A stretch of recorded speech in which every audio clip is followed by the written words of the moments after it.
पंचायत ते पार्लमेंट 100% भाजपचे घोषवाक्य अस्तित्वात आणण्याची मोहीम फत्ते करण्यासाठी अन्य पक्षांकडून घाऊक प्रवेश देण्याचं भाजपचं धोरण यंदाच्या महापालिका निवडणुकीत सुद्धा कायम आहे। जिंकणारा उमेदवार एवढ्याच निकषामुळे भाजपकडून 29 पैकी किमान 19 महापालिकांमध्ये आयत्या वेळी पक्षामध्ये घेतलेल्या उमेदवारांची संख्या 330हून अधिक आहे। अनेक ठिकाणी पक्षामधील दावेदाराला डावलून उपऱ्यांना उमेदवारी देण्यात आल्याचं सुद्धा समोर आलं। मुंबईमध्ये भाजपची भिस्त आयातांवर असल्याचं सुद्धा दिसतंय। माजी नगरसेविका तसंच मुंबई बँकेच्या संचालक तेजस्वी घोसाळकर यांना पक्षामध्ये प्रवेश दिला आणि त्यांना थेट उमेदवारी सुद्धा मिळाली।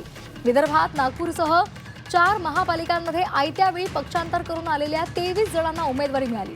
नांदेडमध्ये 67 पैकी 45 जागांवर काँग्रेसमधून आलेल्यांना उमेदवारी मिळालेली आहे। नांदेडच्या दिलीप ठाकूर या भाजप पदाधिकाऱ्यानं या संदर्भातली तक्रार पत्राद्वारे थेट पंतप्रधान नरेंद्र मोदी यांच्याकडे केली आहे।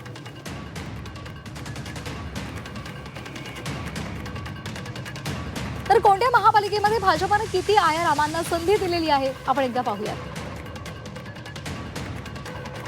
तर उपऱ्यांची जी संख्या आहे त्यावर आपण एक नजर टाकतोय। मुंबईमध्ये 15, छत्रपती संभाजीनगरमध्ये 16, धुळ्यामध्ये 12, अकोल्यामध्ये 7, नागपूरमध्ये 3, अमरावतीमध्ये 8 आणि लातूरमध्ये सुद्धा 8, त्याचबरोबर चंद्रपूरमध्ये सुद्धा 8 आयात उमेदवारांना जी संधी दिलेली आहे त्याची आकडेवारी आपण पाहतोय।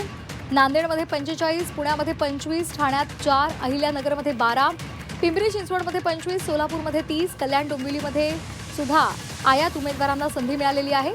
नाशिकमध्ये 24, जालन्यामध्ये 30, जळगावमध्ये 11, वसईमध्ये 9 जणांना संधी देण्यात आलेली आहे। तर मुंबईमध्ये कोणत्या आयात उमेदवारांना संधी दिली आहे ते सुद्धा आपण एकदा ग्राफिक्समधून पाहूयात। तर तेजस्वी घोसाळकर यांना वॉर्ड क्रमांक 2 मधून संधी मिळाली आहे। राखी जाधव यांना वॉर्ड क्रमांक 131 मधून, अर्चना भालेराव यांना वॉर्ड क्रमांक 126 मधून, तर वर्षा शेट्टे यांना वॉर्ड क्रमांक 155 मधून संधी मिळाली आहे। तर राजल देसाई यांना वॉर्ड क्रमांक 40 मधून, आशा तायडे यांना वॉर्ड क्रमांक 157 मधून, आकांक्षा शेट्टे यांना वॉर्ड क्रमांक 158 मधून आणि वर्षा शेट्टे यांना वॉर्ड क्रमांक 155 मधून भाजपनं संधी दिलेली आहे। आणि या आयारामांमुळे आता भाजपच्या नाराजांची संख्या सुद्धा वाढलेली आहे।